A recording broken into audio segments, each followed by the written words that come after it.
نامه مهاجر. جان شیرین، سخت پزمانت شدم، زار زلفان پریشانت شدم. در وطن ایستاده تو منتظر راه یاری بی نظیر. می روم روز برای دیدنت، از بهار روی تو گل چیدنت. جان من دور از منی بیدار باش، هر قدم دانستمان هوشیار باش.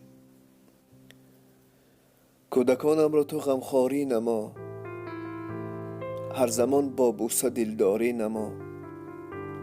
پیش مادر هر نفس آرام باش، مهربان و خوش سخن نگنام باش. هر کجای میشینی پاکیزه شین، پیش پایت کن نظر آینه بین.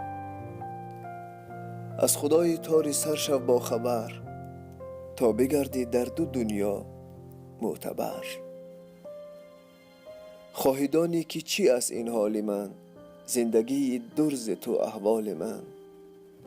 شکر الله که تن و جانم صحت، شام خود روز می کنم با صد نیت. آرزو دارم که کنم اینجا سفید، راه رفت زندگی را با امید. هر کجا مانم قدم گلزار کنم، خلق خود را هر کجا نامدار کنم. بین خلقان دیگر مغرور نیم، سربلند و خوش لقا با تمکینم. میبینم گر هر کجای هموطن، میکنم یک لحظه شادش با سخن. میکنم با نام تاجیک افتخار، که منم فرزند این خلق بهار. انیس یعقوبیان، نامه مهاجر تاجیک بر تمام زنان تاجیکستان. خدا کند که مهاجران ما را همیشه در فکر و یاد وطن باشند